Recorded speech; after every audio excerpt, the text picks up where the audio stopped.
Merci d'être avec nous pour cette rencontre de l'après-midi. Donc, il y en aura ensuite pendant toute la journée, donc n'hésitez pas à rester avec nous. Aujourd'hui, on va parler du DPI-A. Alors, le DPI-A, ça veut dire diagnostic pré-implantatoire des aneuploïdies. Un terme un peu technique, mais on va tout comprendre avec les 4 brillants invités qui sont avec nous aujourd'hui. Ce sont 4 lettres qui symbolisent à la fois plein d'espoir pour certains et de crainte pour d'autres. Et donc, on va essayer de comprendre pourquoi, et notamment en France.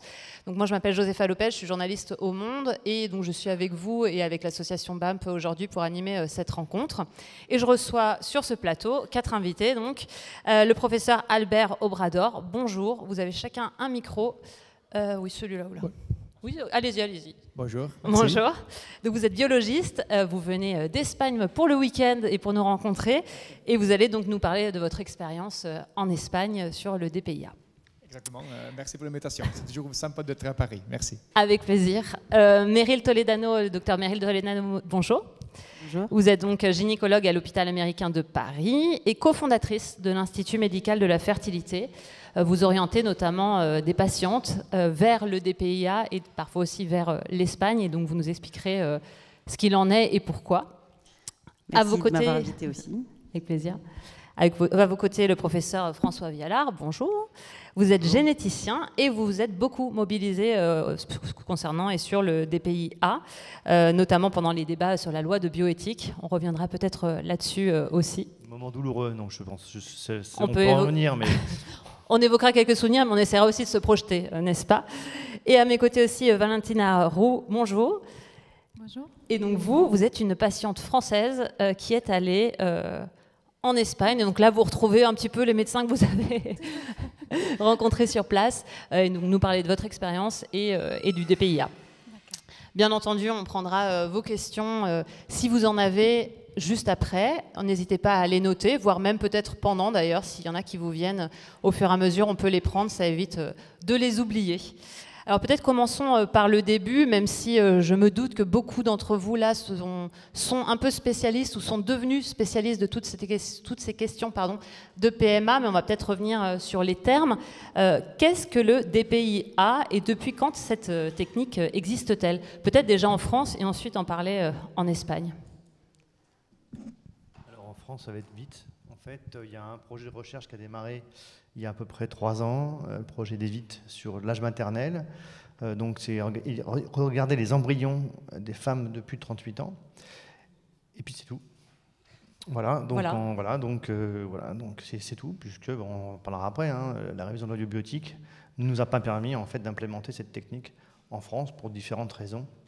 Et donc voilà, donc on est là, et donc il y a un deuxième PHRC qui va commencer l'année prochaine, mais on va devoir d'abord montrer son efficacité, malgré le fait que l'ensemble des pays du monde ont déjà montré que c'était efficace.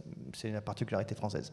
Voilà. Et donc là, vous faites une très belle transition avec votre collègue espagnol. Donc comment se passe le DPI-A en Espagne et pourquoi l'Espagne accepte, comparé à la France, de le mettre en place? Alors, la vérité est que l'Espagne, c'est un pays en faisant beaucoup de pays, mais ce n'est pas l'Espagne. C'est tout le monde qui fait le pays. C'est une chose qui a été initiée en Angleterre, initialement pour maladies génétiques, mais après, ça c'est en 1992, si je ne me trompe pas, mais après, à partir de l'année 2000-2020, était de manière globale. Aux États-Unis, à l'Italie, à Chine, dans tout le monde fait des pays. Sauf la France, c'est un peu l'exception, c'est un peu village bizarre, gaulois, quoi. Mais...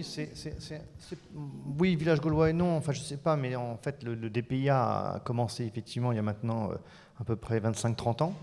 Alors les techniques ont évolué et c'est vrai qu'au départ on a eu des résultats surprenants puisque ça se faisait à un terme qui était un peu trop précoce. Aujourd'hui, que ce soit Albert ou le monde entier, on fait sur un stade qui est suffisamment avancé pour ne pas avoir des problèmes effectivement d'interprétation des résultats. Le problème, c'est qu'on en est toujours là en France. C'est-à-dire qu'on est toujours en train de dire, c'est pas fiable, c'est dangereux, on va sélectionner les embryons. Oui, enfin, c'est ce qu'on fait tous les jours dans un centre de PMA. Enfin, moi, je ne fais pas de la PMA aujourd'hui. Mais quand on regarde les embryons, en fonction de la morphologie, on choisit celui, effectivement, qui a les meilleures chances de s'implanter. Bah, la génétique, si on la met dessus, effectivement, on s'agira aussi des meilleurs embryons pour s'implanter. Voilà. Après, c'est un débat très sémantique. On s'est un petit peu fait secouer, voire très sévèrement par différentes personnes. Donc c'est vrai qu'aujourd'hui, on avance doucement. Il ne faut pas faire d'erreur, parce que beaucoup d'associations sont contre le DPIA, toujours. On y reviendra justement, mais peut-être avant, quand on parlait de la définition de ce DPIA, à quoi ça sert et comment on le fait? Alors, je pense que si tu veux, comme tu le fais, tu vas pouvoir expliquer comment ça se fait. Comment Albert, on fait? je peux l'expliquer aussi. Mais Mais... la partie méthode, on va dire, hein, c'est ça. Exactement. Alors, basiquement, le DPI, c'est d'étudier la génétique de l'embryon avant de le transférer. Diagnostic pré-implantatoire. Étudier l'embryon génétiquement avant de le mettre, avant de l'implanter. Okay, ça, c'est le DPI. Okay? Après, il y a deux grands types de DPI. DPI M, pour maladies monogéniques, comme la mucoviscidose, X-fragile, thalassémie, hémophilie, maladies où la personne est porteur de cette maladie. Il y a deux grands types de DPI. Le DPI A, le M, non? Le M, c'est l'original, c'est aussi disponible en France, okay? Pour éviter de couples qui ont une maladie génétique. Elles sont conscientes qu'il y a ce risque parce que ces maladies étaient dans la famille et qu'elles ont un risque de passer cette maladie à la prochaine génération, et on peut étudier les embryons pour éviter de passer cette maladie. Hein. Donc ça, c'est autorisé en France? Oui, en fait, en France, on peut faire un DPI, donc un diagnostic préimplantatoire, dès lors qu'un ou deux parents sont porteurs d'une anomalie génétique connue. Alors après, on peut discuter d'autres choses en fait après. Connue et qui a un impact bien sur sûr. la santé de l'enfant à venir. En fait, le DPI, aujourd'hui, les indications de DPI sont celles du diagnostic prénatal, grosso modo, d'accord? Donc dès lors qu'on accepte une interruption médicale de grossesse pour une pathologie génétique, effectivement, pourquoi attendre la naissance d'un enfant ou une grossesse qui est anormale? Autant le faire un petit peu avant. Alors après, on pourra discuter, est-ce que, notez notre émission, hein, est-ce qu'il faut attendre un premier accident? Est-ce qu'on ne pourrait pas faire chose en amont et faire un dépistage de maladies diverses génétiques? Ça, c'est une autre problématique. Déjà, on a déjà suffisamment de problématiques à gérer. Concentrons-nous sur celui-là pour le moment. Donc en fait, le DPI, c'est pour une anomalie génétique identifiée chez un ou deux parents. Et donc, le DPI A? A, c'est pour étudier l'embryon dans couples, on a priori, il n'y a pas un risque génétique augmenté. Hein? Couples qui ont une fertilité, qui à cause de l'âge, ou à cause du sperme, ou à cause d'autres soucis, cet embryon a un risque de voir une altération, même si le couple est normal. Okay? Et cette altération, il va provoquer que cet embryon, il ne va pas nider, ou que cet embryon, il va être en phase couche tardif, ou qu'il va être en gestation avec une trisomie. Okay? Même si le couple n'a pas un problème génétique lui-même, un problème de calotype qui peut donner plus de risques que ça. Absolument femme normale, couple normal. C'est-à-dire qu'aujourd'hui, quand on transfère des embryons en France, on sait qu'il y a une partie d'entre eux qui ne peut pas donner de grossesse ou qui va donner une fausse couche. À 35 ans, on a à peu près la moitié de la cohorte qui n'est pas viable. Et donc, on fait des transferts pour rien. Je suis gentille. Bon, c'est à peu près ça, les stats. Donc, le DPI, ça permet donc, de faire des embryons, ce qu'on sait faire en France. Au 5e jour, ils sont biopsiés, puis ils sont congelés.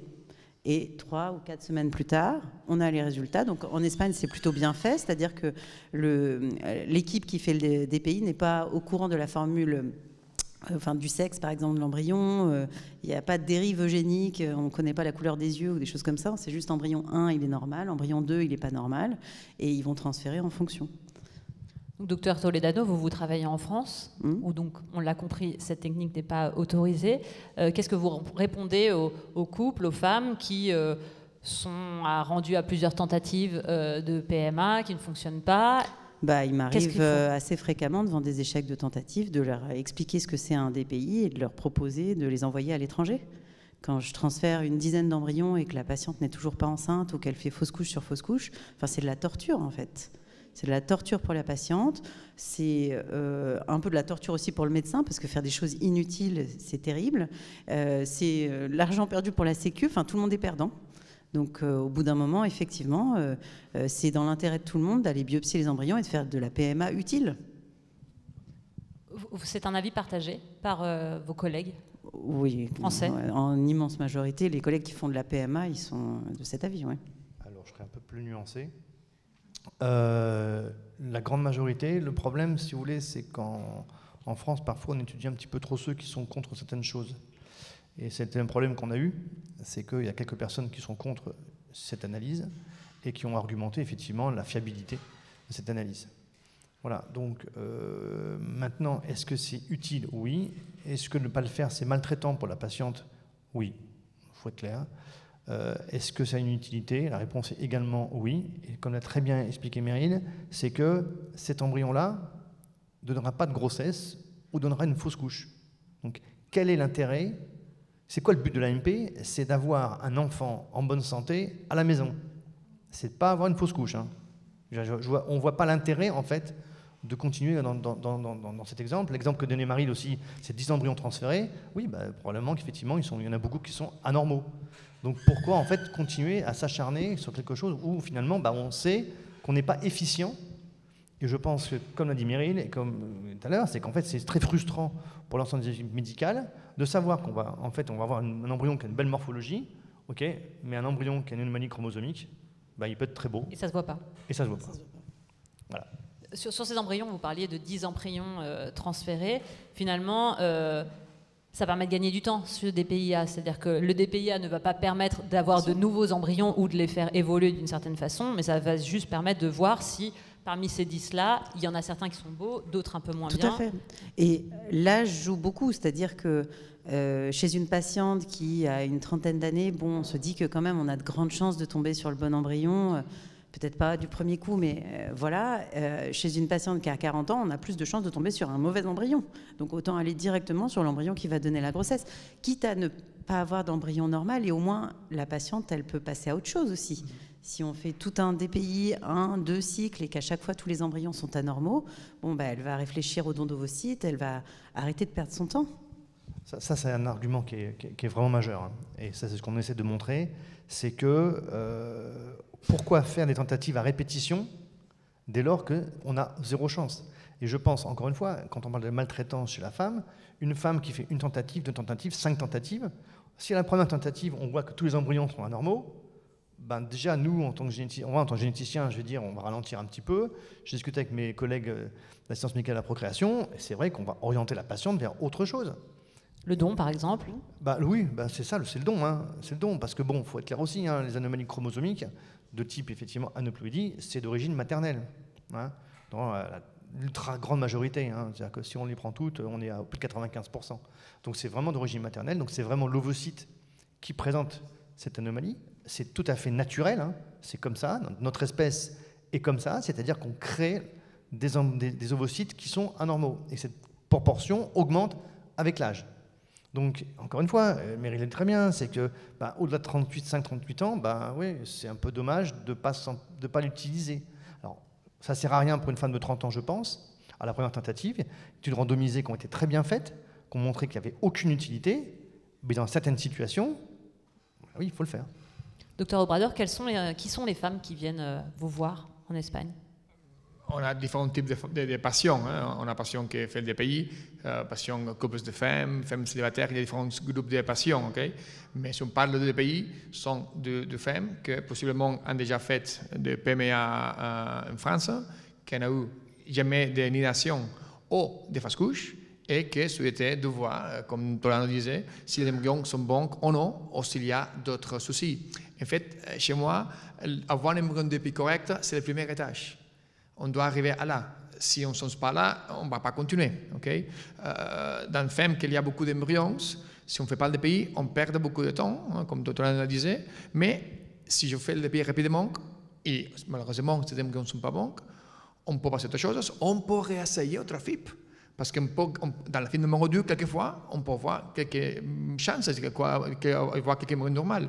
Si on perd une année en transférer les embryons, cette femme, une année plus tard, les résultats vont être plus bas, moins chances de voir un embryon avec 16 ovocytes. Toujours, on a la plan B de passer d'un ovocytes, mais le DPI donne l'option de réessayer, de rétenter pour voir si y a plus de chances. Si 2 FIPS a le même résultat négatif. Après, peut-être, oui, c'est bon de changer. Non? Mais j'ai beaucoup de patients, hein, comme Valentine, hein, qui finalement, elle est venue chez nous avec une histoire de fausse couche, une histoire de soucis importants. Je vais dire qu'on parlera après, non?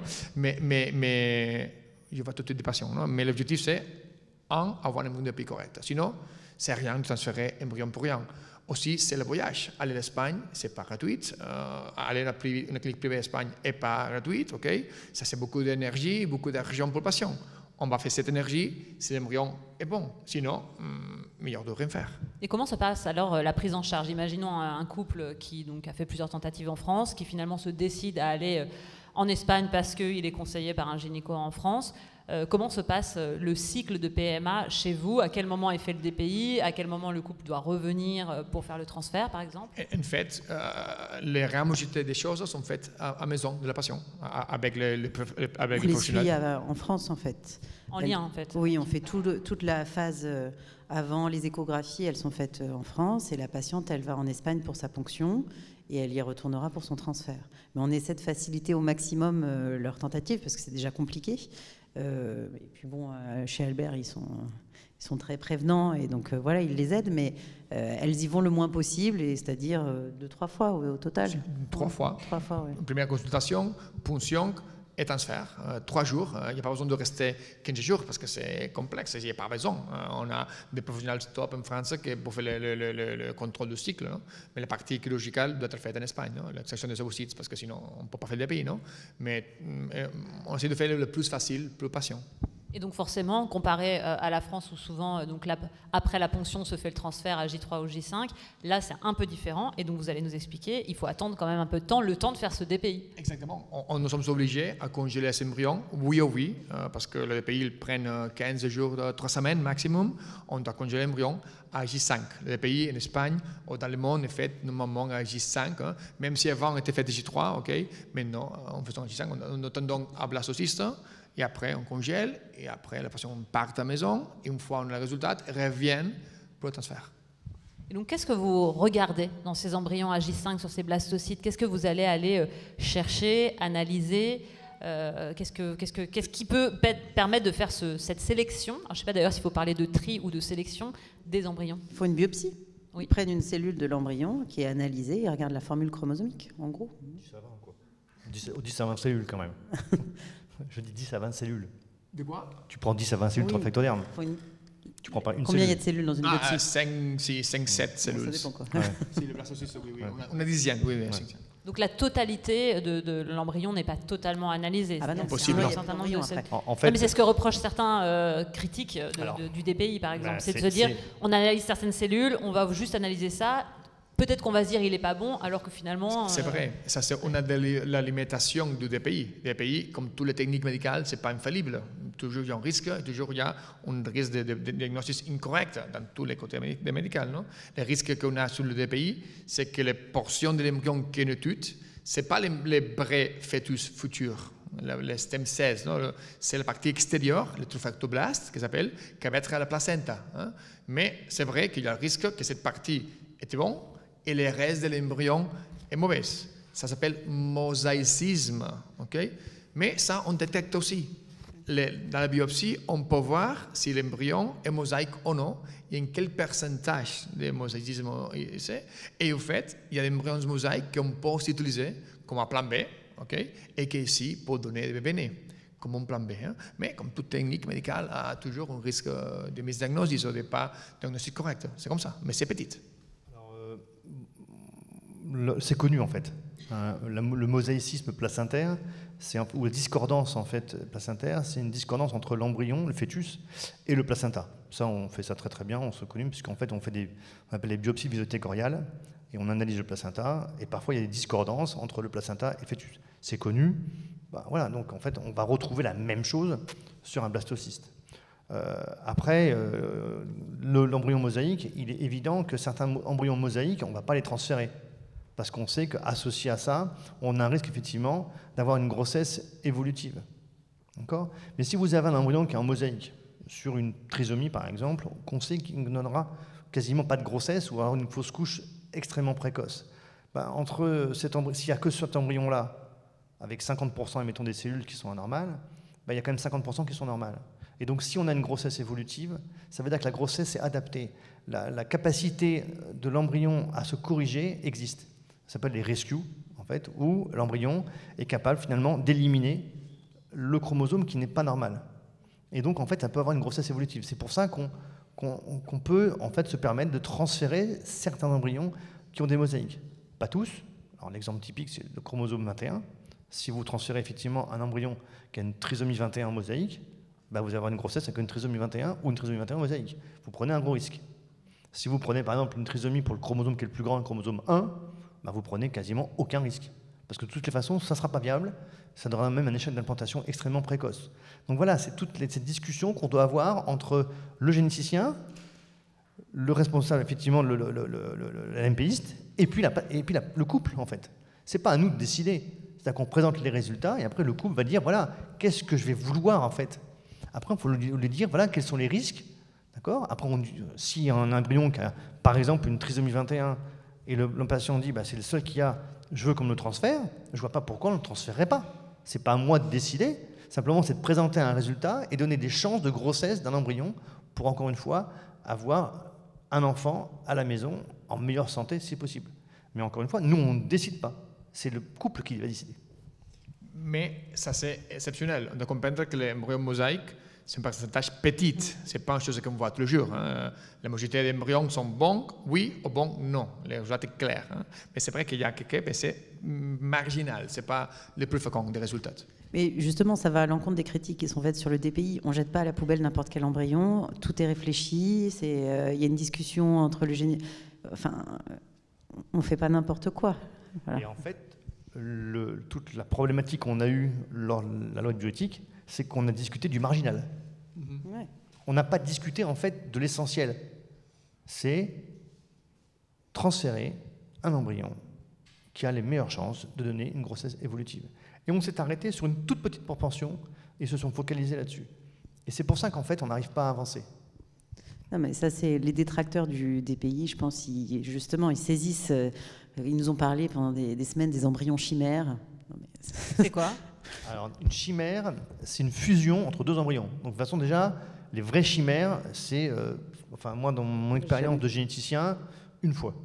D'accord ? Donc, ça veut dire qu'en fait, il faut qu'une femme ait deux embryons en même temps et qui fusionnent. Alors, bien sûr, les chimères, si c'est deux embryons qui sont féminins ou deux embryons masculins, vous ne le verrez pas. En fait, la chimère qu'on va voir, c'est en fait un embryon masculin et un embryon féminin qui vont fusionner ensemble. Là, vous le verrez. Parce que si vous faites une analyse génétique, vous le verrez. Mais si la personne va bien, vous ne le verrez pas non plus. Parce qu'on fait une analyse génétique sur les individus qui ne vont pas bien. Et quels sont on a parlé de la trisomie 21 et du chromosome 21, quels sont les problèmes qu'on peut rencontrer le plus souvent sur des embryons qu'on considérerait comme moins bons et qu'on ne va pas aller implanter ? Normalement, comme je maintiens, c'est une altération, mais ce n'est pas le plus fréquent. On voit plus d'altérations sur le chromosome 16, 22, 13, qui donnent des fausses couches. Ou qui fait que l'embryon déjà ne marche pas dans certains chromosomes, parce que l'embryon n'a pas la capacité de nider, ou que s'il y a une annihilation est très faible. Mais on voit beaucoup de 16, 16, 22, que l'embryon nidait, mais on fasse couche 6, 7 semaines. Qu'est-ce qu'on voit plus ? Vous imaginez le temps perdu ? Ou une grossesse évolutive. Je rappelle que la trisomie 16 peut donner une grossesse évolutive qui va donner un enfant qui sera polymalformé, et si le diagnostic est fait tardivement, soit un accouchement par voie basse, soit une aspiration. Donc c'est quand même extrêmement traumatisant. Le pire, effectivement, c'est d'avoir une grossesse qui est évolutive, d'avoir une échographie au premier trimestre qui montre qu'on a un fœtus qui est polymalformé, et ensuite que le couple formule demande l'interruption médicale de grossesse. Je dirais que c'est abominable. Il y a eu des cas quand même en France où on a fait un DPI, pour le coup, génétique, sur des couples qui avaient une pathologie génétique. Comme on n'a pas le droit de tester les anomalies chromosomiques, eh bien, en fait, il y a eu une échographie qui ont montré qu'il y avait soit des échographies qui étaient anormales ou alors un dépistage de la trisomie 21 qui était anormal. Et donc, le couple, je crois que c'est arrivé 2 fois, ont formulé une demande d'interruption médicale de grossesse sur une trisomie 21. Et donc, ça fait accouchement voie basse. Donc, vous avez vu, le temps perdu, alors que l'embryon, on avait l'ADN de l'embryon. Il fallait simplement tester les chromosomes.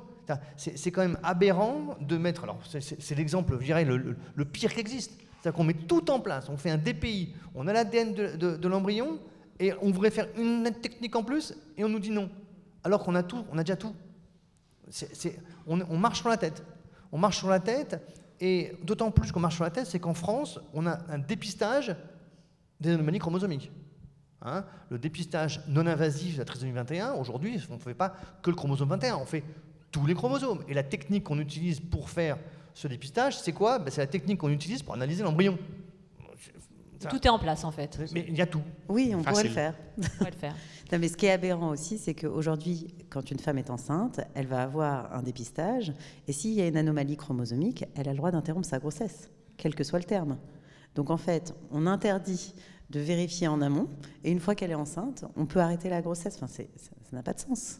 Valentina, je voudrais du coup vous donner la parole. Valentina Roux, qui est notre témoin, qui va donc partager son expérience, une expérience qui se termine bien. Déjà, on va peut-être commencer par la fin, qui se termine bien, mais qui a été compliquée et très douloureuse. Donc, c'est pas moi qui vais la raconter, c'est vous. Mais ça a duré 8 ans. Vous avez commencé à 32 ans et vous avez fini par arriver en Espagne pour faire notamment ce DPIA. Racontez-nous en quelques mots, alors on n'aura pas le temps de détailler ce qu'on s'est déjà dit au téléphone, mais votre parcours. Alors, avec mon mari, du coup, on essayait d'avoir un enfant et on n'arrivait pas. Et du coup, on s'est adressé, on a fait une première FIV qui avait donné 5 embryons. Le premier qui était transféré avait donné une grossesse, mais cette grossesse était arrivée à 29 semaines et on avait découvert tardivement qu'il avait une trisomie 21. Donc, l'exemple cité, sans vous connaître, mais... Que je ne savais pas, hein, oui. Vous voyez, donc... Du coup, voilà... 29 semaines, c'est 7 mois 7 mois et demi. On avait déjà presque la chambre, les vêtements, un prénom, une vie.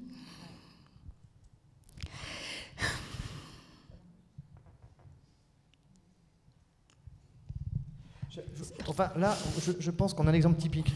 On a l'exemple typique, la douleur.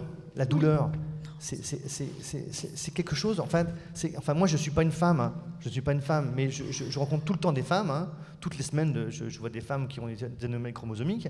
Donc, c'est mon quotidien. Mais quoi qu'il arrive, ça restera toujours une plaie. C'est un traumatisme. Donc, même si au fond de nous, on est vraiment... On sait qu'on prend une bonne décision, d'accord? Parce que c'est son couple. On sait qu'effectivement, l'enfant va avoir des problèmes après. L'intégration va être compliquée. On sait qu'on prend probablement une très bonne décision. Mais ça restera toujours une plaie.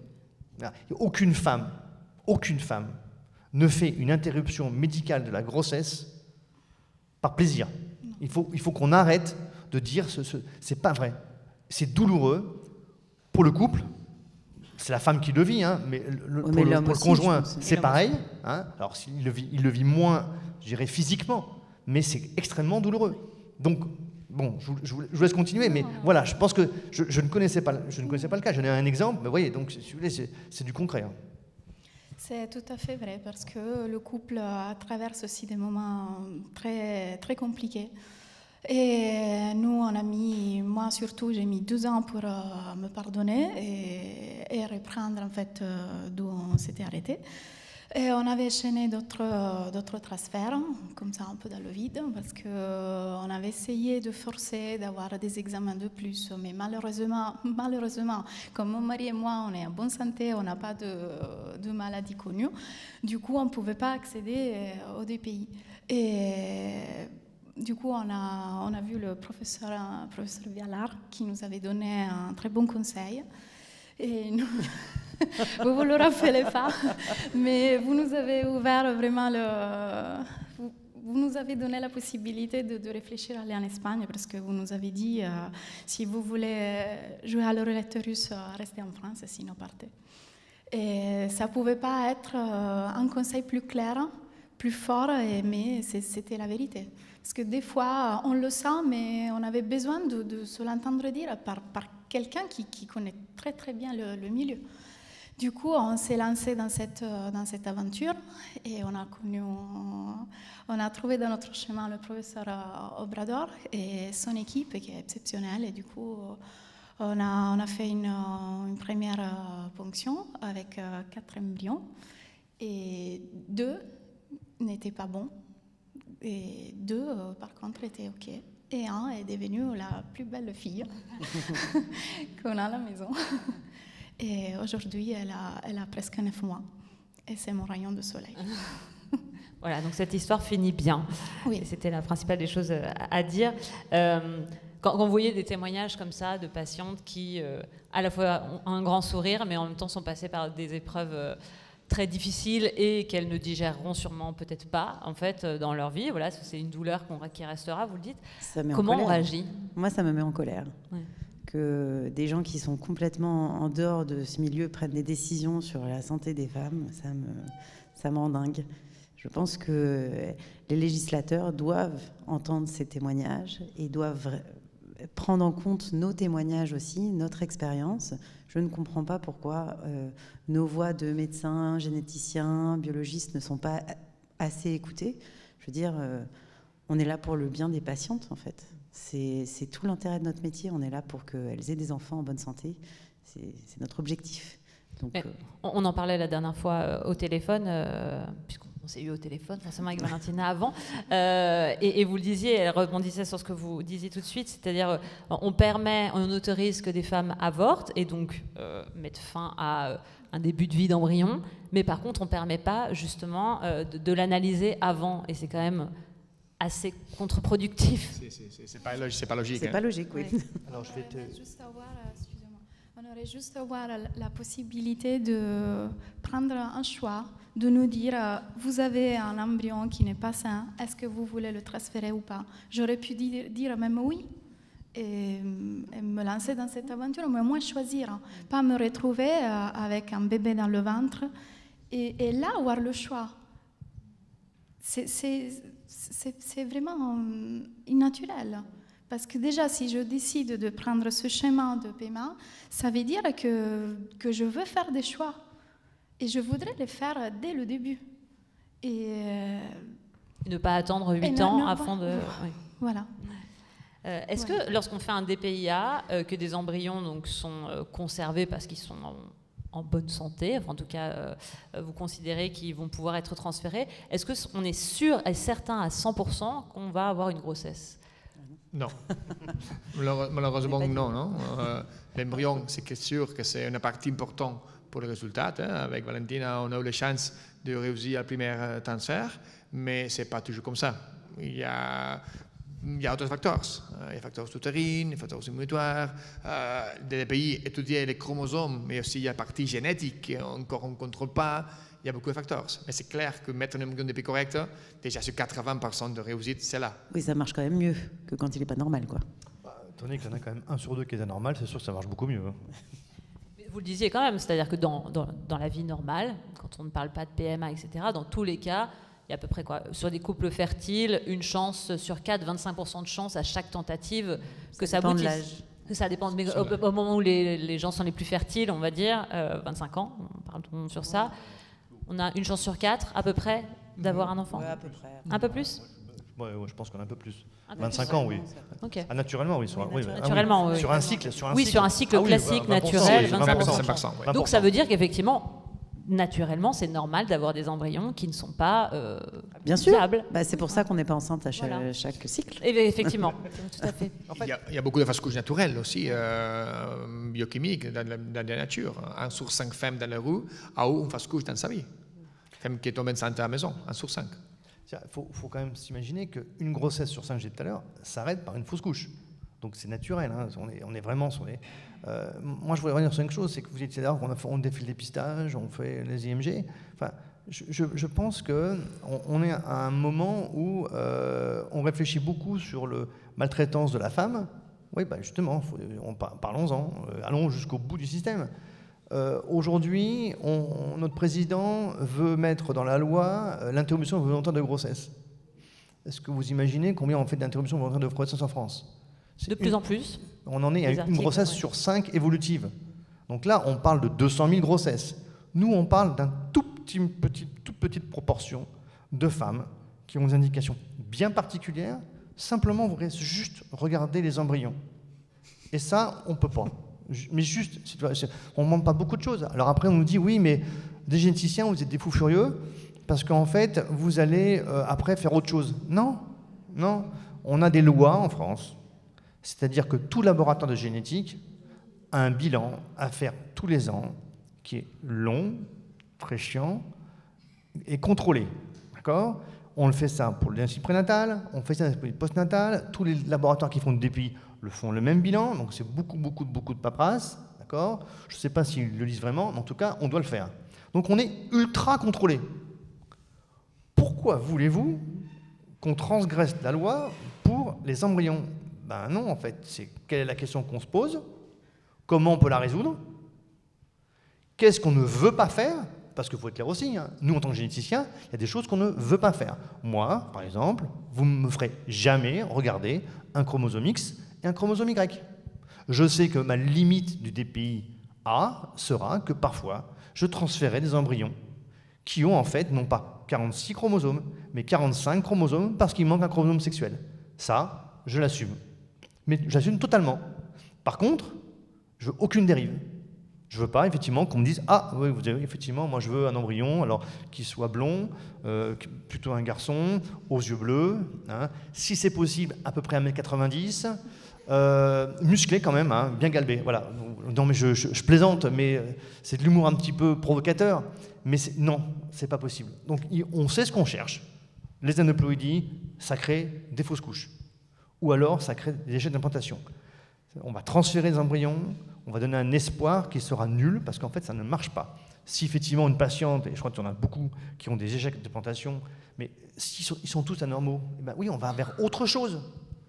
Si on a des patientes qui ont des fausses couches, et Albin nous dit ah, il n'y a aucun embryon qui est anormal, c'est une donnée. Ça veut dire qu'en fait, c'est autre chose. Mais au moins, allons aller vers autre chose. Là, en fait, on ne sait pas. Oui. Donc on fait. Justement, si tous les embryons donc, sont bons, ça le DPI le montre, quelles sont les problématiques qui peuvent entrer en jeu alors? C'est l'utérus. Donc ça veut dire qu'il faut aller chercher dans les échecs d'implantation d'origine utérine, auto-immune.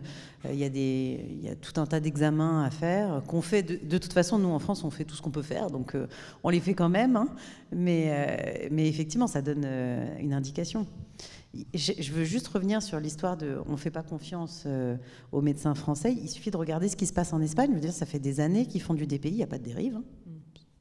Alors, on n'est pas plus, je veux dire, on n'est pas plus vite qu'eux.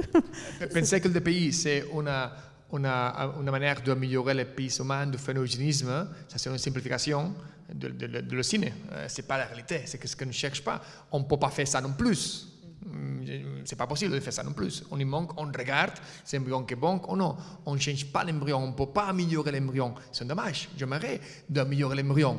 On pourrait améliorer un embryon? Mais non. Mais si c'était possible. Imaginons que la loi ne le permet, on pourrait. Mais non, il y a des choses qui vont dans cette direction. Mais ce n'est pas pour appliquer maintenant, mais ça va arriver. Mais maintenant, on lit l'embryon. L'embryon est bon, oui ou non. On ne peut pas modifier l'embryon. Mais cette confusion fait que les personnes disaient que le taux génétique d'embryon c'est dangereux parce que c'est un eugénisme, on va améliorer les embryons. Non, ce n'est pas ce qu'on cherche, ce n'est pas ce qu'on peut faire techniquement ni légalement en Espagne. Il y a qu'un pays du monde, non? Mais c'est une confusion. Il y a des pays qui sont moins regardants. Oui, moins regardants. Et je pense que on se focalise sur ce genre d'anecdotes pour discréditer le DPI dans le monde entier, mais globalement dans les pays comme l'Espagne, ça se passe très bien. En Espagne, il y a eu du débat quand le DPI a été autorisé. Lorsque c'est passé dans la loi en Espagne, il y a eu des débats, des réactions? Non. L'Espagne, on va dire, nous les Espagnols, nous sommes différents. Les Français, nous sommes à côté, mais nous sommes plus pragmatiques. Okay? A, B, C. Point. L'espagnol a été fait il y a déjà 15 ans, okay? Pour les spécialistes du PMA, pour biologistes, pour médecins, personnes qui comprenaient ce qui était le meilleur pour le patient. Elles ont mis en place une loi avec l'idée claire de contrôler, de ne pas faire la folie, mais de faire des choses utiles pour le patient. Okay? Et même, il y avait des choses qui, à ce moment, n'étaient pas techniquement possibles, mais qui étaient déjà prévues dans l'année à venir, qu'une fois sont disponibles, de l'appliquer au patient. Okay? Mais il y avait qu'un débat, était fait comme ça, point. Finalement, c'est facile d'opiner si vous n'êtes pas à l'intérieur. C'est facile d'opiner si vous n'êtes pas patient. C'est facile d'opiner si vous n'êtes pas jamais en face couche. vous avez une fausse couche, vous êtes infertile, et après, donnez votre opinion. Okay? Alors, quelquefois, les personnes aimaient de donner son opinion, mais ce n'est pas facile d'opiner à l'extérieur, vous voyez. Alors, non, il n'y avait pas un grand débat. C'est fait comme ça. Nous sommes les Françaises, avec tout le respect, je connais beaucoup de patients français, mais vous pensez... On pense trop, en fait. On pense trop. Trop. On fait A, C, B, on revient sur C, on repart sur A. Alors, penser trop, je dis peut-être, mais surtout, il faut penser bien. C'est surtout ça le problème. On rigole un peu, mais avec tout le respect. Mais justement, la France était à la base précurseur en termes de PMA. Qu'est-ce que ça fait en tant que médecin, en tant que généticien, d'avoir l'impression d'être un peu dépassé là? C'est une très grande frustration d'aller dans les congrès mondiaux. Très grande frustration. Vous vous cachez sous la table, genre non, mais on voit tout ce qu'ils font eux et tout ce qu'on ne peut pas faire nous. D'entendre toutes les techniques qu'on vous donne et de se dire je ne vais pas pouvoir le faire. Exactement, c'est vraiment très frustrant. Et voilà, du coup, on les envoie à l'étranger. Hein. On fait ce qu'on peut. On n'est pas si mauvais que ça, ne faut pas exagérer quand même. De toute façon, moi, j'y vais pour les congrès internationaux. De toute façon, j'ai résolu le problème. Non, mais la FIV en France, ça fonctionne bien, mais effectivement, on sait et c'est horrible, on sait qu'on transfère souvent des embryons pour rien. Donc la FIV, ça fonctionne bien en France, mais peut-être pas sur les cas un peu plus complexes, c'est ça? Non, j'ai beaucoup de patientes de plus de 38 ans. Énormément de patients. L'américain, on a beaucoup de patientes qui sont un peu plus âgées que la moyenne d'âge des centres français. Et donc, c'est vraiment mon quotidien, les patients de plus de 38 ans. Donc, quotidiennement, je transfère des embryons pour rien. Quotidiennement, j'inflige à mes patientes des tests de grossesse négatifs pour rien. La loi de bioéthique, donc, qui a ouvert la PMA, qui a permis quand même des avancées, date de 2021, elle ne va pas être révisée tout de suite. Ça veut dire que ce fameux DPI dont on parle là, en France, on ne peut pas voir des prochaines évolutions dans les années qui viennent. L'évolution rapide en France, en loi de bioéthique, c'est compliqué déjà. Il y a beaucoup de mots qui sont compliqués là. Rapide en France, une loi, non. Bioéthique, c'est tous les 5 ans, mais c'est une réunion tous les 10 ans. Enfin, j'exagère un petit peu, mais on n'est pas loin. Et vous mettez en plus de la génétique. Ça fait beaucoup là. Non, ça va être compliqué. Donc le milieu professionnel s'est accaparé du sujet. On s'est fait avoir comme des bleus. Je tiens à dire, et j'ai des témoins dans la salle qui sont venus avec moi, on s'est fait avoir comme des bleus. On ne s'y attendait pas du tout. Moi, mon interprétation, c'est que le gouvernement ne pouvait pas ouvrir 2 fronts en même temps. Et donc, il a fait un choix. Choisir que ça soit ouvert, la PMA soit ouverte aux femmes seules ou aux femmes... C'était soit la PMA pour toutes, soit effectivement le DPI. Et donc, ils ont dû faire un choix. Ça ne me choque pas qu'on dise un jour, OK, qu'on soit en face, et on me dit, voilà, écoutez, on fait un choix. Le choix, c'est de ne pas réviser le DPI. Très bien, mais qu'ils nous le disent franchement. Parce que les arguments qui ont été utilisés pour dire non... Franchement, c'est vraiment content un petit peu dans le play parce que c'est vrai que j'étais un peu frustré par rapport à tout ça. Je me suis un tout petit peu investi. Et c'était très douloureux. Et les termes qui ont été utilisés contre nous ont été ultra violents. Mais quand je dis ultra violent, je pèse mes mots. Moi, je faisais des bons. Et c'est vrai que vraiment, j'aurais préféré qu'on me dise on ne révise pas, que d'utiliser des arguments qui sont complètement fallacieux et, je dirais, insultants pour le monde médical.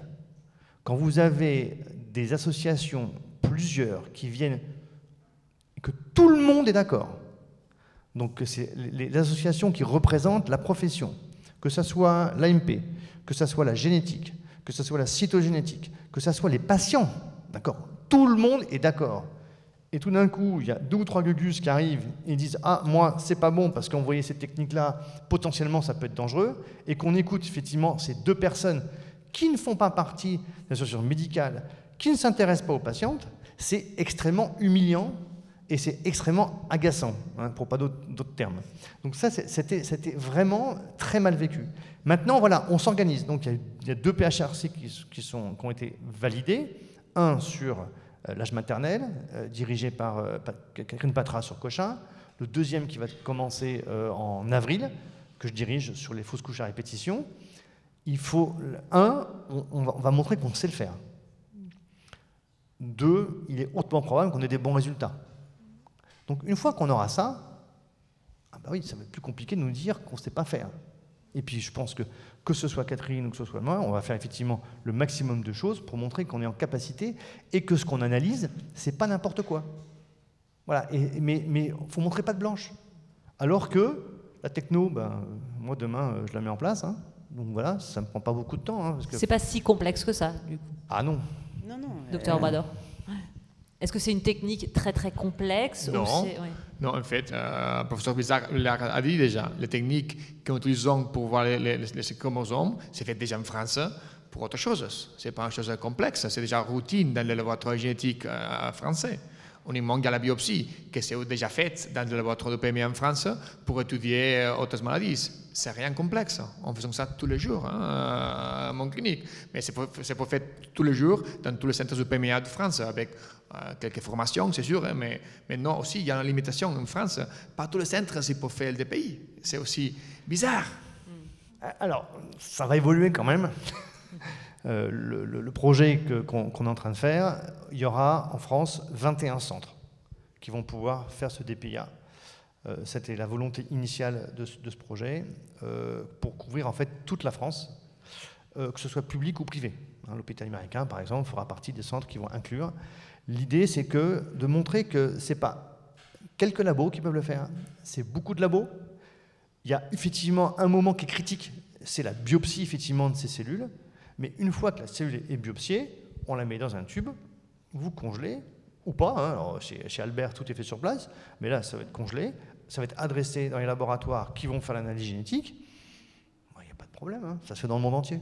Je ne vois pas pourquoi ça ne se ferait pas en France. Mais sachant qu'aujourd'hui, donc, ce DPIA, on le disait, il est autorisé pour les couples qui auraient une maladie génétique, mais malgré tout, le temps d'attente est très... Non, attention, non. Parce qu'aujourd'hui, il n'y a pas 21 centres. Non, il n'y a pas de DPIA. Le DPI, aujourd'hui, est autorisé, oui. Effectivement, avec un délai d'attente qui est assez variable en fonction des centres, mais globalement, c'est tendu.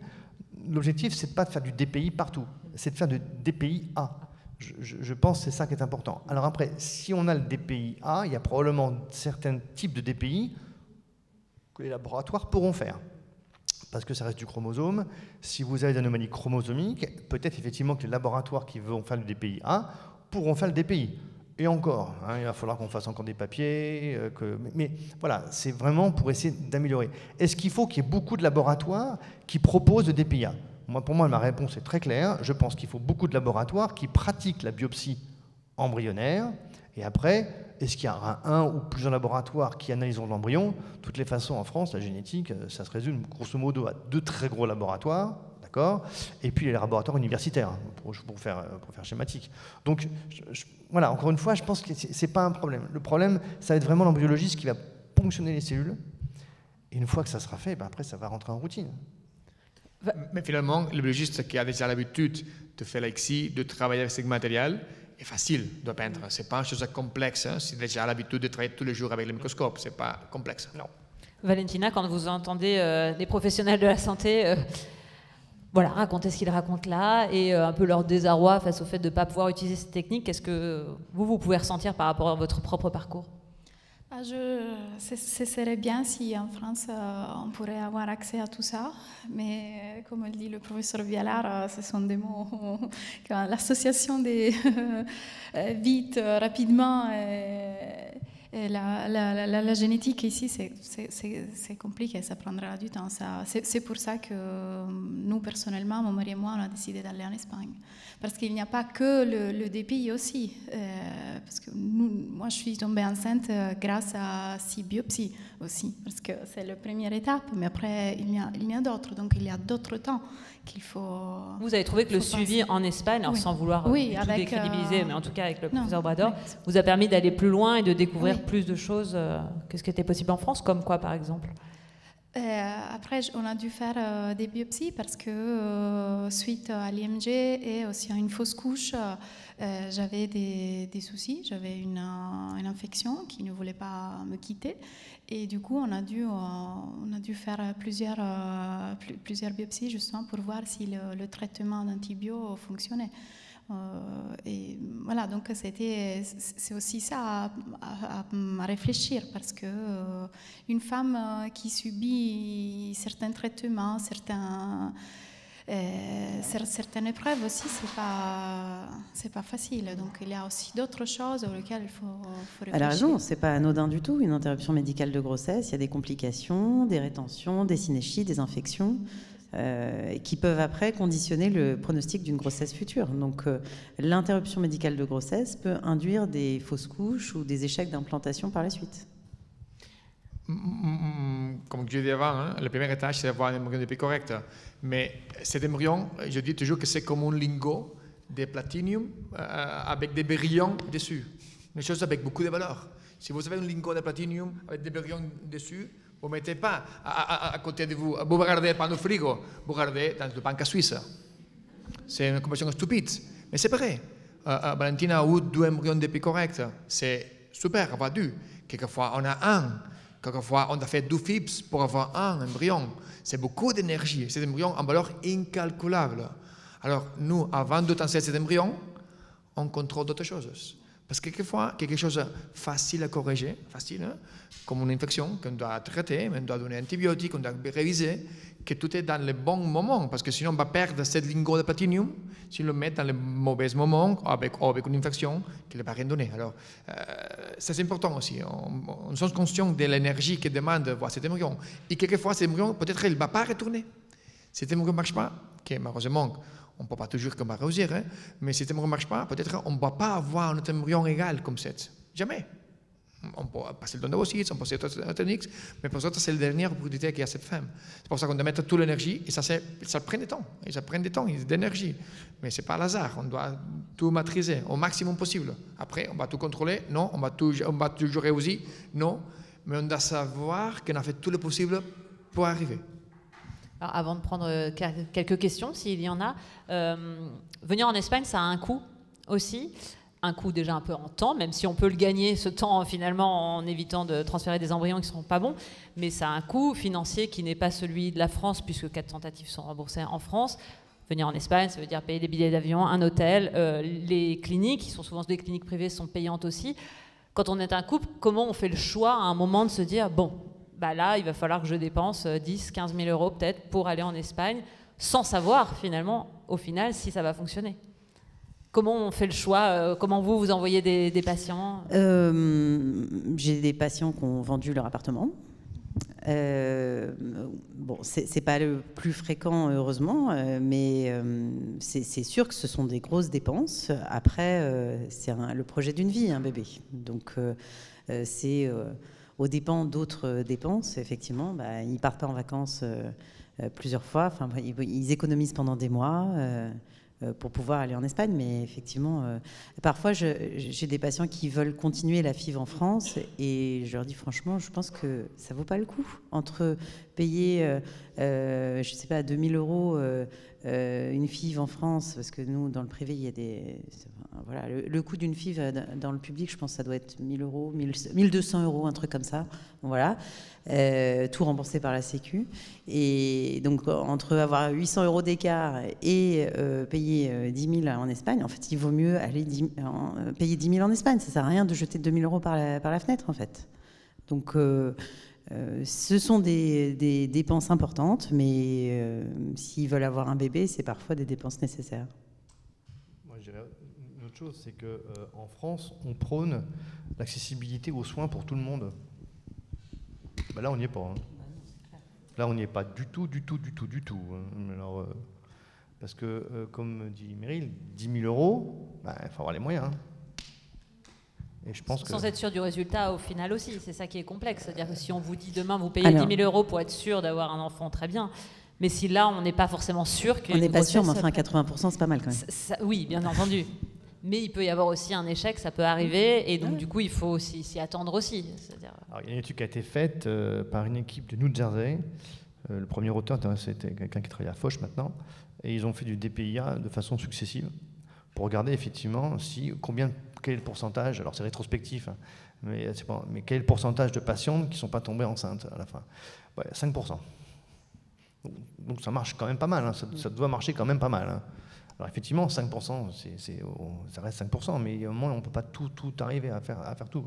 Mais c'était quand même assez important. Hein.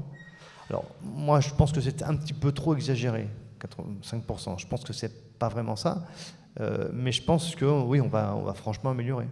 Et puis il faut être clair aussi. Hein. Moi, c'est ok, on parle de l'enfant à la maison et surtout le temps pour avoir une grossesse évolutive à terme. C'est-à-dire que là, si on fait 10 embryons, ben on va en transférer 10, pas de bol, c'est le 10e qui va marcher. Ouais, super. Si c'était le premier qu'on avait transféré au départ, ben on gagne un an. Est-ce qu'il y a des questions? Alors moi, avant de prendre les questions, je voulais juste préciser les actions que l'association Collectif BAMP a portées sur ce sujet du DPI-A. C'est un sujet qu'on porte depuis 2013, c'est-à-dire réussir à obtenir le DPI-A en France. Donc, dans le cadre de la loi de bioéthique, ça a duré 4 ans. Donc, quand François dit que c'est une douleur, voilà, c'est une vraie douleur parce que pendant 4 ans, on a essayé de convaincre des gens qui soit s'en foutaient complètement. Alors, quand je dis des gens, c'est les politiques. Donc, les politiques qui vont voter la loi, et qui en l'occurrence l'ont très mal voté, puisqu'ils ont refusé le DPI-A. Alors soit ils s'en moquaient, ils ne comprenaient pas l'intérêt, et puis on avait l'autre version des politiques qui étaient farouchement contre, et qui ont instrumentalisé ce sujet-là pour tenir des postures politiques. Et après, vous avez toute une frange aussi d'associations, comme dont parlait François, qui se sont mobilisées, des associations très organisées, très bien financées, qui ont fait des campagnes auprès des politiques avec des envois de cartes postales, avec des vidéos qui étaient diffusées sur les réseaux sociaux et qui nous ont attaqués en règle de façon incessante à partir du moment où on est entré dans les débats dans le cadre des États généraux de la bioéthique. Donc ça, c'était fin 2018. Et ces gens-là nous accusaient ouvertement, nous les patients et les médecins, de vouloir tuer les bébés trisomiques 21. C'était leur posture, ça continue à être leur posture. Et donc, ils ont été très, très, très actifs à ce niveau-là. Donc, qui discréditaient complètement nos arguments, que François a bien expliqué. Et les politiques sont allés dans ce sens-là, de façon incompréhensible, puisque tous les arguments que vous avez évoqués, on a eu de cesse de leur évoquer. C'est-à-dire, nous, on avait présenté au niveau du CNSE, donc Conseil national d'éthique, en début 2018, tout un manifeste où on présentait 4 points phares de la loi de bioéthique. Donc il y avait le DPI-A, il y avait l'ouverture de l'AMP pour toutes, il y avait l'autoconservation sociétale, et il y avait l'accès pour les adultes nés d'un don aux informations, et donc et aussi un axe recherche qu'on liait au DPI-A. Donc tant qu'on était sur cette version États généraux de la bioéthique et CNSE, on pouvait réfléchir, on pouvait apporter des arguments.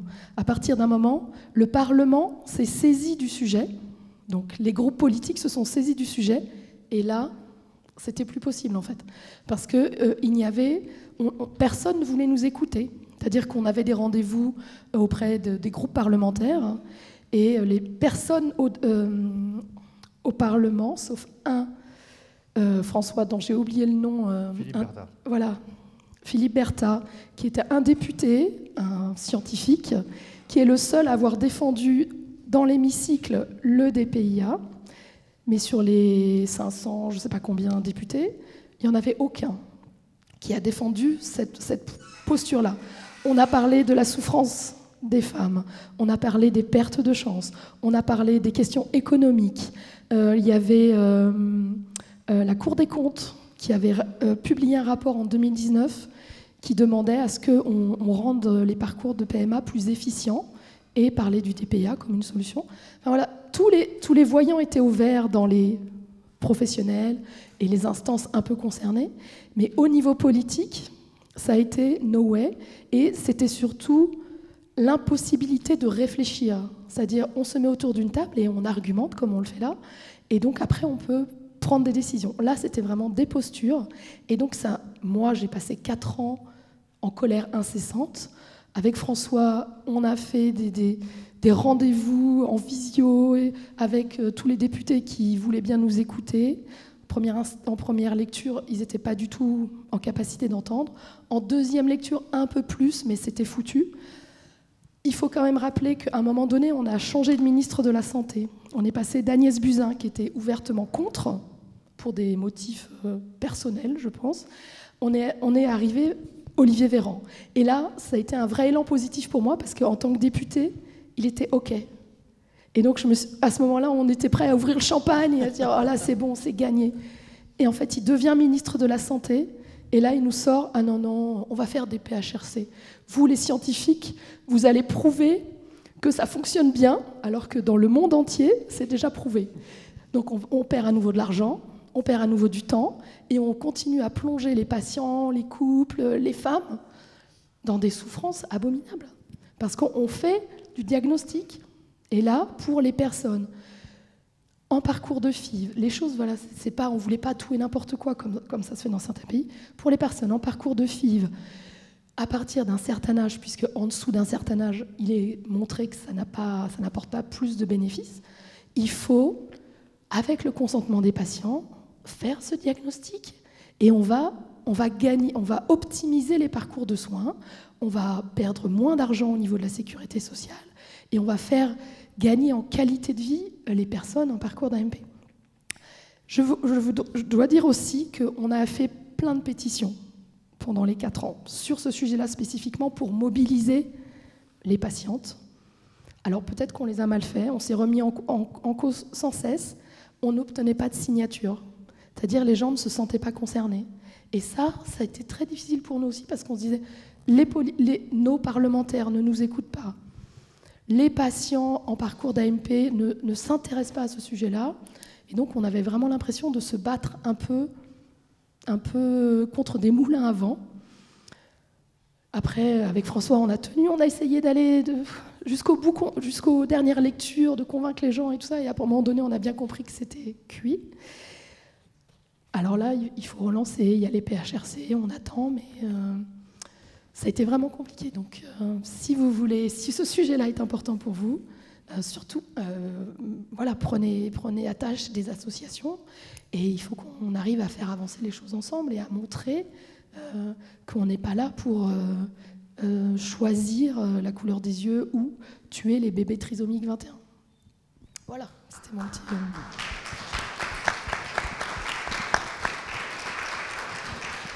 Je veux juste rapporter quelque chose. Lors du vote de la dernière loi de bioéthique, j'avais été au Sénat pour écouter justement les débats. Et donc, on entend tous les rapporteurs sur le DPI. Et là, j'étais confiante parce que, on sentait qu'ils avaient bossé le sujet. C'était pro-DPI, quoi. Et puis, arrive le sénateur des Républicains qui commence à faire un espèce de discours qui part dans n'importe quoi, qui nous parle d'embryons chimères. Et il a été ovationné. Donc en fait, c'est les espèces de croyances des politiques qui influencent la santé des femmes françaises aujourd'hui. C'est terrible. Je vais enfoncer un petit peu le clou. Avec Virginie, on a été toujours accueillis de façon très correcte. On a été écoutés. C'est vrai que Philippe Bertin nous a beaucoup aidés aussi. Philippe a beaucoup défendu effectivement cette révision de la bioéthique. Et il y a un groupe qui ne nous a jamais reçus. Pour les citer, ce sont les Républicains. Il faut dire, il faut mettre un terme à ce qui est la chose. On a fait tout ce qu'il fallait pour rencontrer le président du groupe des sénateurs républicains, qui est M. Retailleau, qui ne nous a jamais répondu. Aucun député n'est venu nous voir. Les seuls républicains qui étaient présents lorsqu'il y a eu les débats à la commission de la révision de la bioéthique ont été 3 ou 4 personnes extrêmement virulentes qui font partie effectivement d'un groupuscule très connu en association, en relation avec différentes associations. Ils nous ont bien insultés, c'est sûr. Donc il y avait vraiment une position politique là-dessus. C'était, en fait, on ne pense pas aux femmes, on prend une position politique. Et comme dit Meryl, la politique décide de la santé des femmes. Eh bien, c'est pas possible. Et alors, un autre exemple que la politique dirige la santé des femmes, c'est notre ministre, M. Véran, qui, quand il était député, nous disait avec confiance qu'il nous soutenait totalement. Mais le jour où il a dû être ministre de la Santé, s'est retrouvé devant probablement un cabinet, parce que vous savez, les ministres changent, par contre le ministère ne change pas. D'accord ? Donc les personnes qui étaient contre initialement, elles sont toujours contre, hein, même si le ministre change. Et ça a été la politique du compromis. On est toujours pareil, c'est de la politique. Donc la santé, en fait, en France, se résume aux politiques. Alors, on pourrait parler de santé un petit peu plus, on en a parlé tout à l'heure un petit peu au repas, mais la politique a eu des effets désastreux sur notre politique de santé en général. Hein. Si aujourd'hui il y a une pénurie médicale, c'est pas à cause des médecins, c'est pas à cause des patients, c'est à cause des politiques.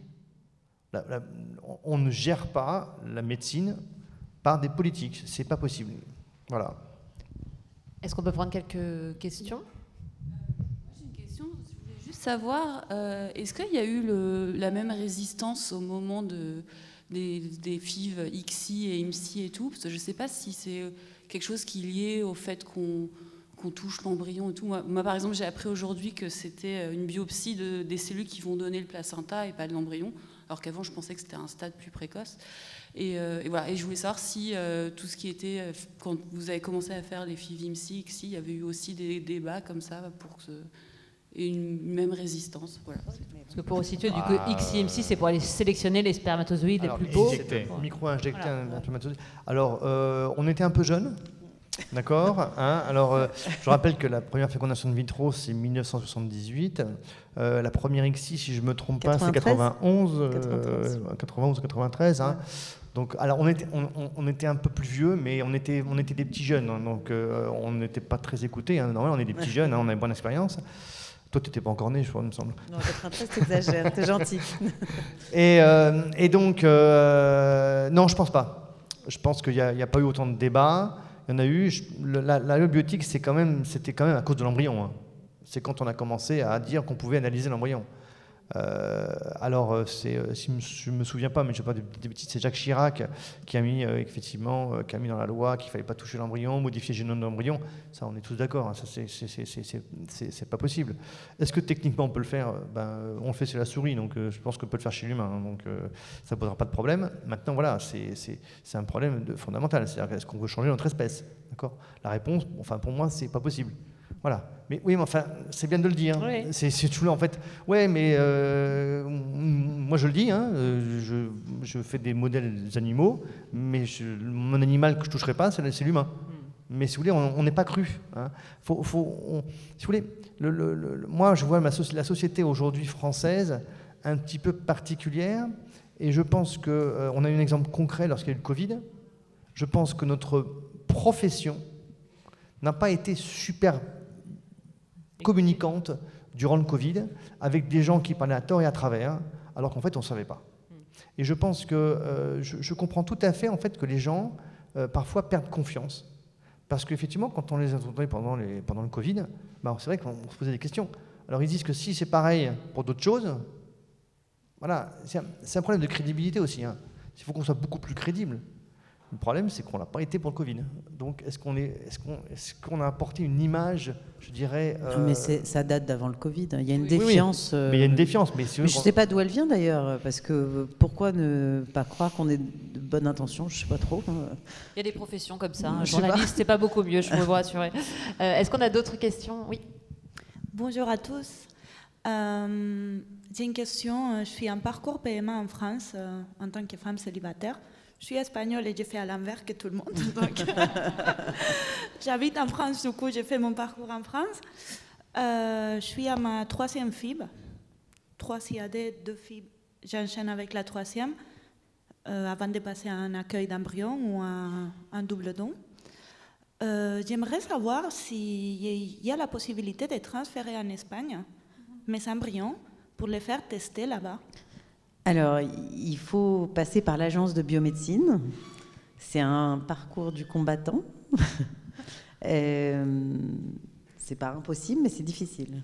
Parce qu'en fait, je sais qu'à l'envers, c'est possible. Ouais. Il y a des femmes célibataires qui ont démarré leur parcours en Espagne avant du passage de la loi, que maintenant elles répatrient leur embryon en France. En fait, l'agence de biomédecine, elle n'est pas censée autoriser l'export de vos embryons à l'étranger si c'est pour faire une technique qui n'est pas autorisée en France. D'accord. Vous comprendrez ce que vous voulez comprendre. Attention. Merci. Attention. Oui, on reçoit des embryons deposits du sperme congelé de France ou d'autres pays du monde, non? Mais oui, c'est clair, il manque cette approbation. Mais comme le Dr. Tano disait, il va dire non si c'est pour faire une chose que c'est interdit en France. Attention. Et donc, question, est-ce qu'il est obligé de donner une raison à ce transfert? Alors, normalement, il y a un dossier à remplir. Il faut que le biologiste qui a fait les embryons en France remplisse ce dossier. Et donc, il s'engage sur sa responsabilité aussi. Voilà. Le problème, ce n'est pas la patiente, ce n'est pas le laboratoire en Espagne. Hein. Le problème, c'est le laboratoire en France, parce que s'il donne un embryon qui est envoyé en Espagne, c'est de la responsabilité du biologiste français. Une autre question? Alors, est-ce qu'il y a une autre question? Ah oui. Et juste, je monte jusqu'à Lizy, et je voulais dire que quand même, René Friedman, il m'a toujours dit qu'au début de la FIV en France, il y a eu quand même des grosses levées de boucliers sur cette technique-là, et je pense qu'on continue à payer les anti-PMA aujourd'hui. Oui, enfin, je pense que c'est des anti-PMA, comme les anti-IVG, comme les... bon, voilà, hein, c'est les mêmes groupes, quoi. Comme les anti-tout, quoi. En ce moment, on est quand même assez anti-tout. Hein. Mais c'est vrai que René s'est beaucoup battu. Hein. Je pense que la MP en France doit beaucoup à René Friedman, qui a vraiment beaucoup milité et beaucoup fait progresser les choses. Hein. Ça, c'est clairement. Et je pense que là, on ne pourra jamais assez le remercier, parce que c'était quand même quelqu'un qui s'est quand même battu pour tout le monde. Il a été très impliqué aussi sur le DPIA. Hein. On est allé avec René parfois défendre le projet. Il soutenait énormément le projet. Donc voilà. Mais oui, il y a les anti-tout. Voilà. Bon. Déjà, merci pour cette table ronde, c'était très intéressant. Je voulais juste regretter qu'il n'y ait que très peu d'hommes dans cette salle. Donc merci aux 3 hommes qui participent. Voilà, c'est dommage que ce soit toujours un sujet qui semble ne concerner que les femmes. Ma question, c'était un peu sur l'avenir. Donc, est-ce qu'il y a un peu d'optimisme pour conclure ce débat, puisqu'à part aller en Espagne ou à l'étranger pour faire des... Et vous disiez qu'il faut attendre 10 ans pour une nouvelle loi bioéthique. Donc, non, c'est pas 10 ans, normalement c'est dans 3 ans. À 3 ans déjà. Mais bon, c'est vrai que ça traîne souvent. Et puis oui, il y a l'espoir. Alors, je suis peut-être pas la bonne personne à qui poser la question, parce que je suis ultra optimiste de base. D'accord. Ce qui, effectivement, quand j'ai dit que je vais prendre pour un bleu, c'est que j'étais tellement optimiste qu'en fait, j'étais un peu surpris du résultat final. Donc, je suis ultra optimiste. Je pense que on va y arriver. Quand, je ne sais pas. Mais on va y arriver. Parce que, voilà, on travaille, on laboure. Je pense qu'on est beaucoup aidé par les patientes, hein, faut être clair. Hein. Mais c'est un sujet, effectivement, qui... comme vous l'avez bien dit, ne concerne que 50% de la population française, et encore, c'est-à-dire surtout les femmes. Hein, faut être clair. Hein. Nos députés, quand même, décideurs, il y a quand même beaucoup d'hommes. Hein. Alors, effectivement, la parité homme-femme, 50-50. Et ils sont plus trop en âge de procréer, si je peux me permettre. Et en plus... On peut espérer juste un renouvellement de ces politiques, peut-être, pour faire avancer les choses. Alors, en plus, effectivement, ils ne sont pas vraiment en âge de procréer. En plus, les femmes aussi, hein, il n'y en a plus beaucoup qui sont en âge de procréer. Hein. Alors, nous avons effectivement la présidente du groupe, Renaissance qui, effectivement, a accouché récemment. D'ailleurs, qui nous défendait au début, mais qui ne nous a pas défendu après. Mais voilà, moi, non, je suis très optimiste, je pense que ça va marcher. En fait, il faut voir le DPIA comme une étape pour l'amélioration, pour la meilleure compréhension. Moi, en tant que praticien, chercheur, j'ai plein d'idées. Hein. Ça, après, il faut trouver l'argent. Mais les idées, on en a plein. Je pense que ça va avancer.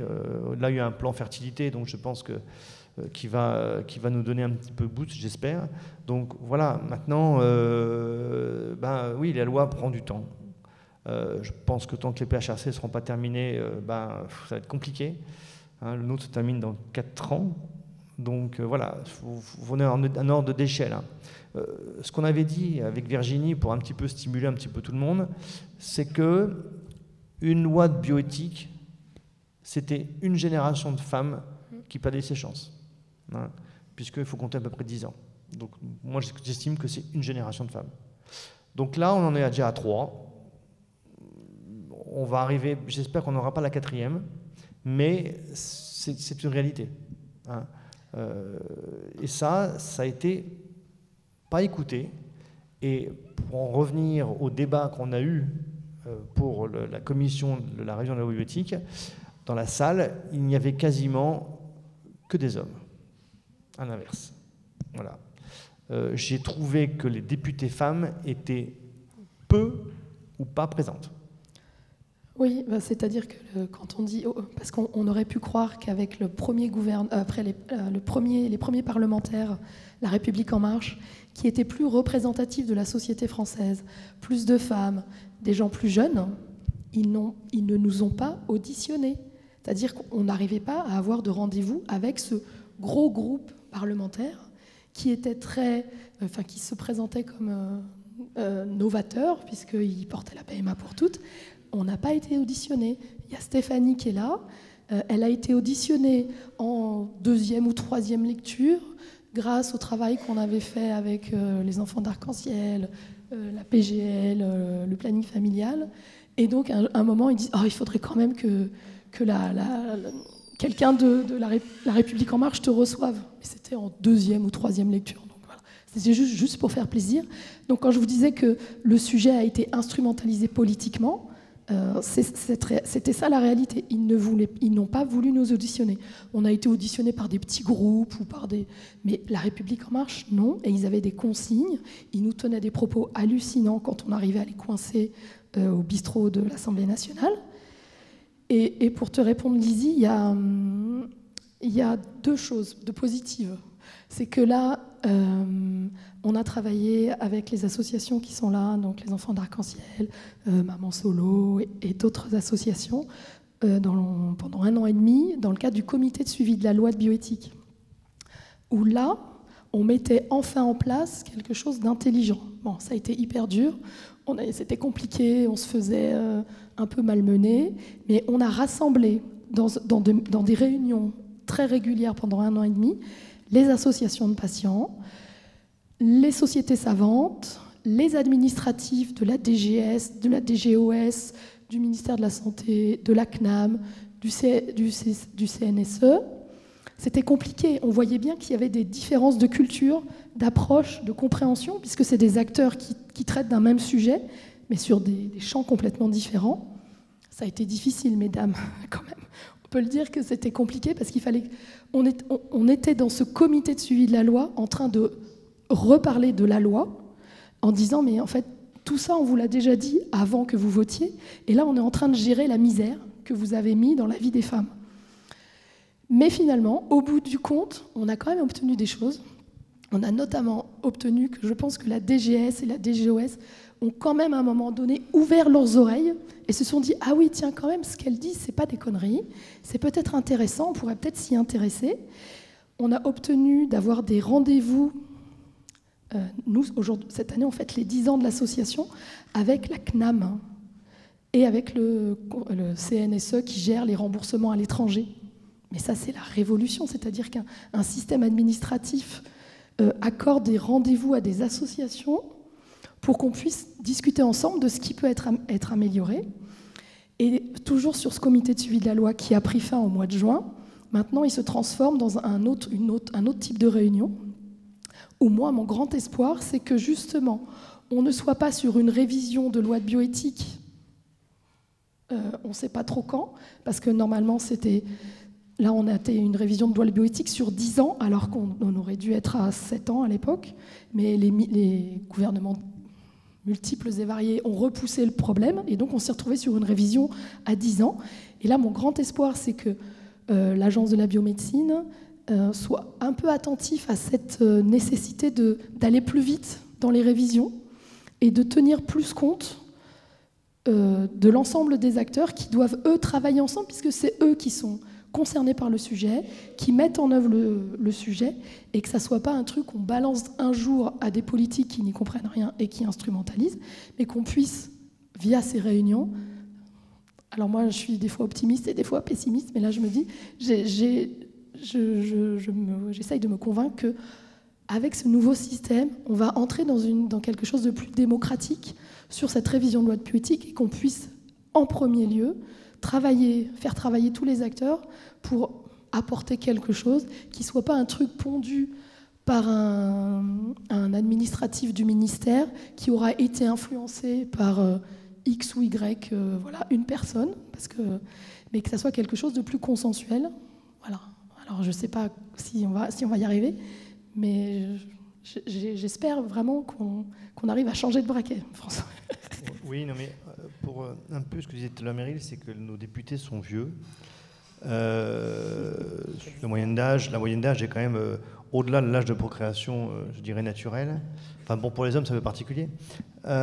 Néanmoins, je te rappelle que Virginie, qu'on a été auditionné par des jeunes d'un groupe parlementaire.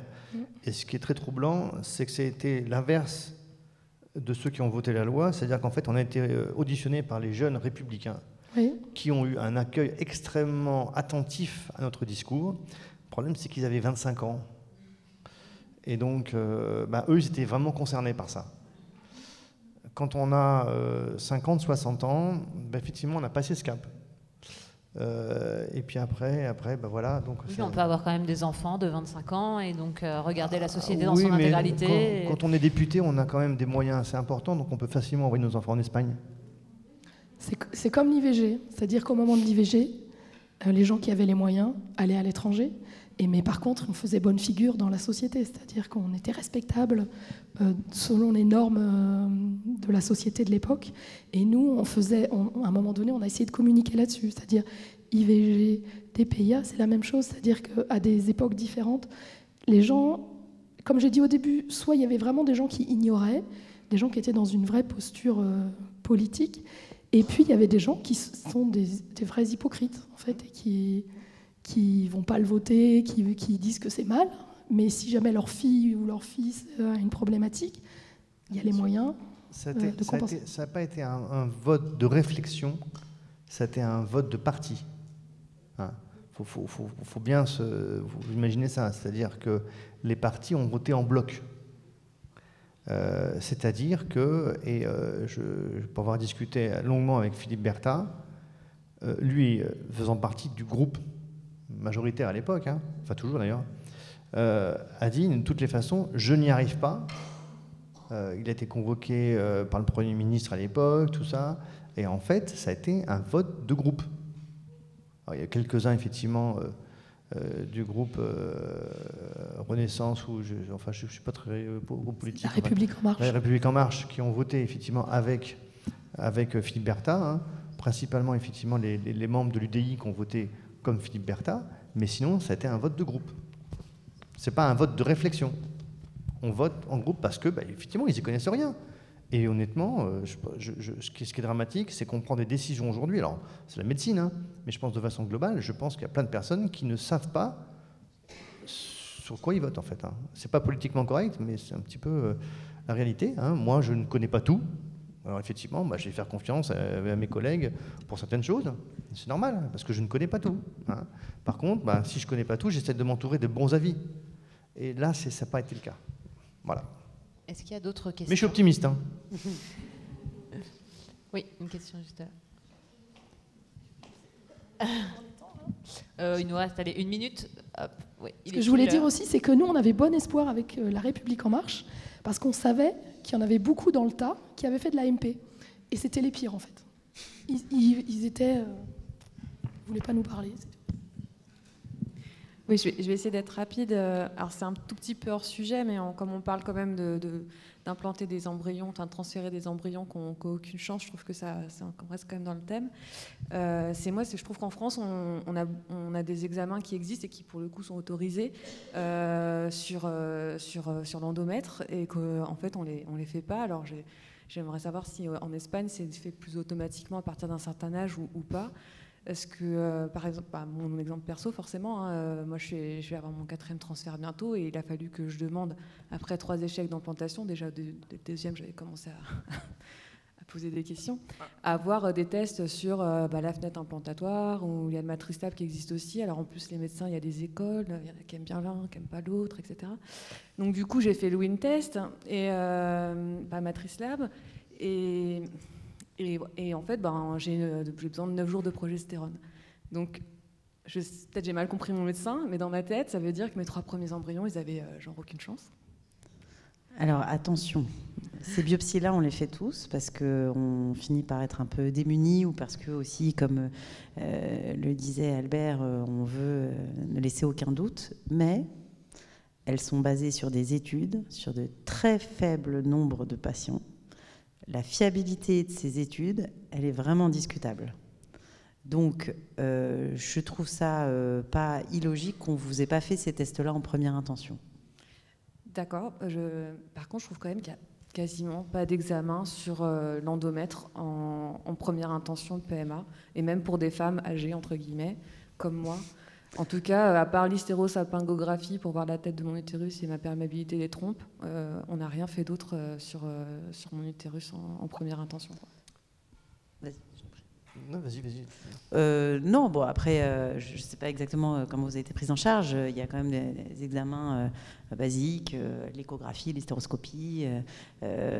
Voilà. Mais effectivement, vous avez raison, en première intention, on ne va pas aller faire ces examens qui sont plus poussés, qui sont coûteux aussi, hein, puisque MatriceLab, c'est 500 €, endométrio, c'est 1 300 €. Donc, nous... quand on vous pousse à faire un examen qui est coûteux, il faut aussi qu'ils aient prouvé leur dire. Ils ne l'ont pas tout à fait fait quand même. D'accord. Alors je vais enfoncer un peu le clou, si je peux le dire. Alors nous, à Poissy, on fait ces biopsies endomètres, mais la seule différence, c'est que nous, ce n'est pas payant. Déjà la première chose. Donc ce n'est pas la patiente qui paye. Hein.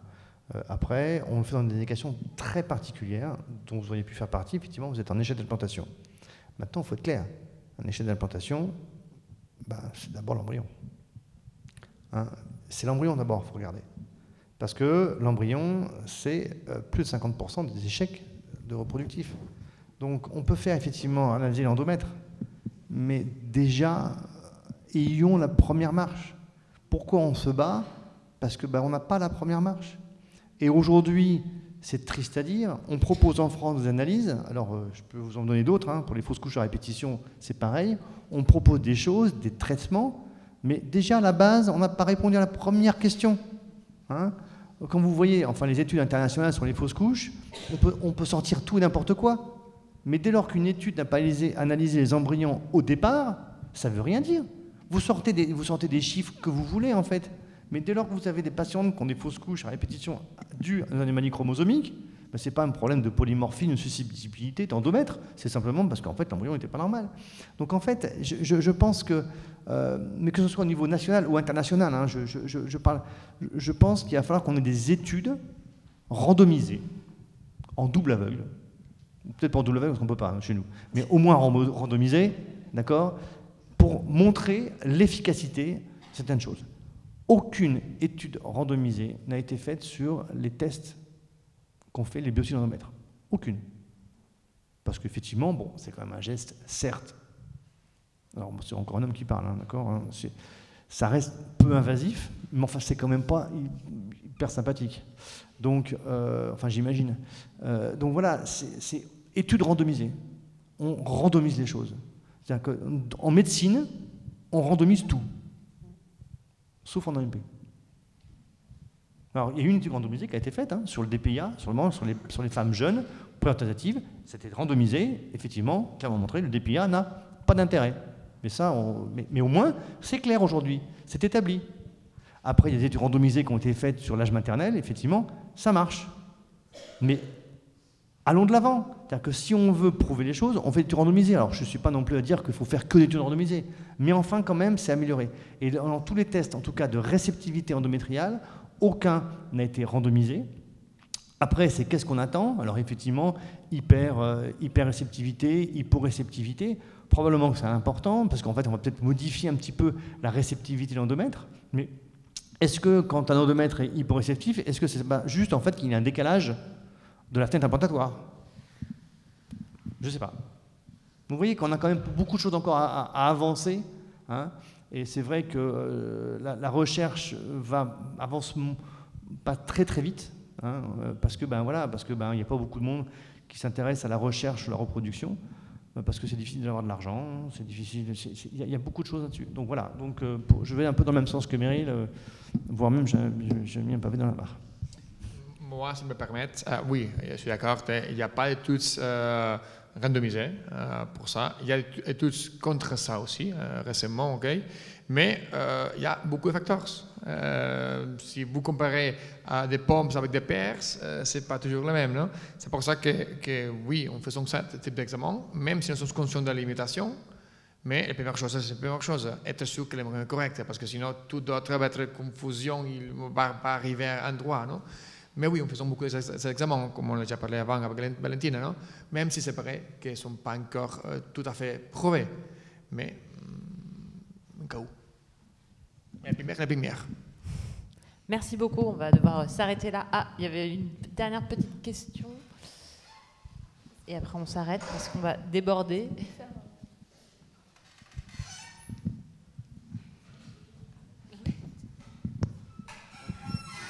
Merci. Moi, je voulais savoir, en Espagne, avant de pratiquer le DPIA, est-ce que vous faites un classement des embryons comme on le fait en France, avec des critères dits esthétiques, hein, comme dit ma gynécologue, et qui permettrait du coup à la France aussi de mieux comprendre le classement et les critères? Justement, il y a toujours une sélection morphocinétique, c'est-à-dire pas uniquement la morphologie du blastocyste, mais la vitesse de ces blastocystes. On met l'embryon dans un incubateur qui fait la photo toutes les 5 minutes. Ça nous permettait de voir l'histoire, les films de ces embryons. Non? Et ça nous permettait de faire un ranking des embryons. L'embryon numéro 1 est le plus joli et le plus vite, par exemple. Après le numéro 2, Et après, sur cet embryon, on fait le DPI. En fait, on ne fait pas le DPI sur tous, parce que le DPI est payant chez nous par embryon. Je conseille de faire 3-4 embryons maximum. Et après, on a la surprise. Quelquefois, l'embryon numéro 1, qui pour nous était le plus joli, n'est pas bon. Et les 2, oui. Ou les 2, non. Et les 4, oui. On ne sait jamais, non? Mais c'est vrai que l'embryon plus joli, plus morphologiquement correct, a plus de chances d'être correct, d'être haploïde, d'être DPI correct. Mais ce n'est pas toujours comme ça. La vraie réponse, c'est toujours les génétiques. Mais finalement, s'il n'y a pas d'autres étoiles, la morphologie, c'est mon étoile. S'il n'y a pas d'autres, non, mais c'est meilleur que rien. Non, mais c'est l'étoile qui s'est utilisée pendant beaucoup d'années dans tous les centres du monde. Non, mais c'est déjà correct. Mais ce n'est pas le top, mais c'est déjà bien. Non, pour compléter, tout à fait, c'est que la morphologie ne veut pas prédire les aneuploïdies. Alors, tout le monde, hein, je pense que tous ceux qui font de l'AMP ont parfois transféré des embryons qui étaient absolument catastrophiques. Et il y a eu des grossesses, d'accord? En fait, on parle de probabilité. Et à l'inverse. Et on parle de probabilité, c'est-à-dire qu'un embryon qui a une morphologie catastrophique, en probabilité que ça marche, c'est très faible. Faible, très faible ne veut pas dire zéro. Hein. C'est surprenant, mais l'espèce humaine, non, je pense, en tout cas, en fécondation in vitro, en tout cas, chez l'humain, il y a des surprises parfois, mais c'est vrai qu'un embryon, on va dire, de très mauvais grade, globalement, il a peu de chances qu'il s'implante, mais c'est pas zéro. Mais ce qui est important, c'est qu'il arrive au stade de blastocyste et qu'il ait les critères finalement de congélation, parce que, en fait, tous ceux qui ont ces critères-là, ils ont leur chance. On ne sait pas s'ils sont chromosomiquement normaux ou pas. Après, s'ils sont très abîmés, s'il y a plein de fragments dedans, de toute façon, ils ne survivront pas à la congélation et à la décongélation. Donc, normal ou pas normal, malheureusement. De toutes les façons, mesdames, je dirais que la grossesse dépend principalement de vous, puisque la qualité de la grossesse dépend surtout de vos sites. Nous, en tant qu'hommes, on n'apporte que 23 chromosomes. Puis c'est tout. Hein. Le reste, c'est pas nous. Merci beaucoup. Merci.